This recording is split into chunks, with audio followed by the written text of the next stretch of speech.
Fighting forced abortion in China. What does a high-powered corporate lawyer do when God calls? My guest challenges China's government policy that forces thousands of women to abort babies they want to bring into life. In China, women are routinely dragged from their homes, given brutal late-term abortions, simply because they lack a permit for pregnancy. Ms. Littlejohn is the founder and president of Women's Rights Without Frontiers, an international coalition that opposes forced abortion and sexual slavery in China. Let me invite you to watch her 4-minute video to learn more about forced abortion in China and what you can do to help.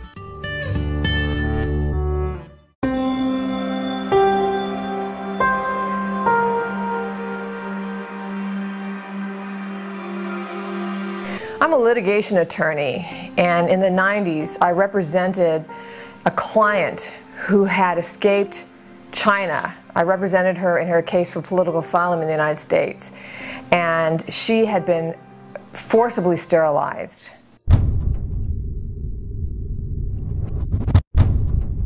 That was my introduction to the reality behind the one-child policy.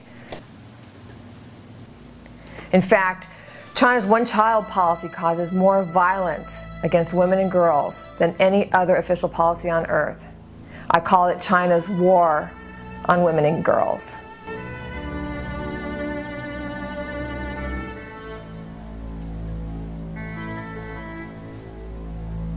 When I say forced abortion, I mean women are literally dragged out of their homes or off the streets. They can be jailed in family planning jail cells, forced to abort children that they want. And this can happen all the way up to the 9th month of pregnancy. Some of these forced abortions are so violent that the women themselves die along with their full-term babies. One case that I'll never forget is of a young woman who was 7 months pregnant without a birth permit. So that would be an illegal pregnancy, who was walking down the street, and she was grabbed by family planning cadres, dragged off the street, strapped down to a table, forced to abort the baby that she very desperately wanted.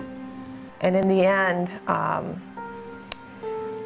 one of the medical personnel came to her with the body of her aborted baby and said, "You need to pay for this so that we can dispose of the body."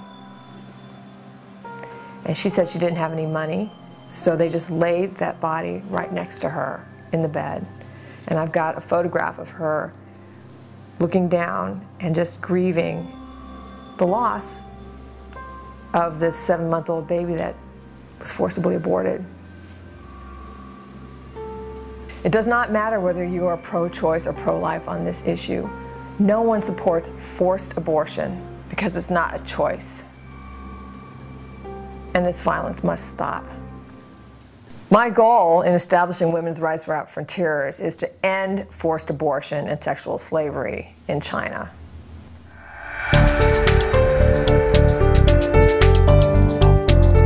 And to that end, I have testified before Congress, I've addressed the European Parliament, briefed the White House.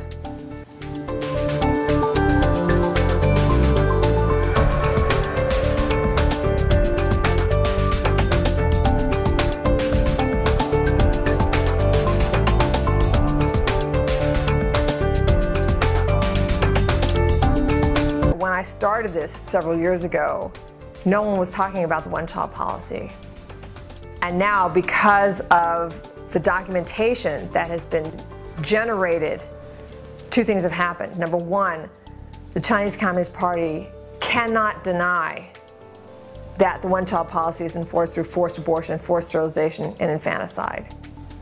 And number two, it seems that almost everybody is talking about it at this point. It's become a household issue.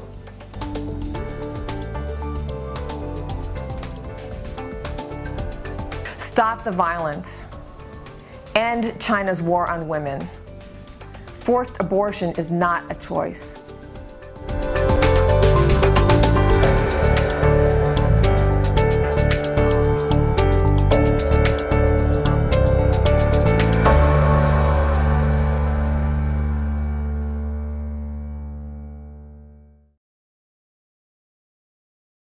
Wow, that is so heavy. Here's what I want you to do. Contact Reggie Littlejohn and visit her website, womensrightswithoutfrontiers.org. Tell her that you have learned about her on MondayMinute.com and support the work of stopping forced abortion in China. Now, before you go, remember to tell another director about MondayMinute.com and sign up today. We have 3 types of membership. Learn by viewing the membership levels page right here on Monday-Minute. Now, keep up the good work you're doing. You are making a difference, and the other side just can't stand it. Thanks for listening to the Monday Minute.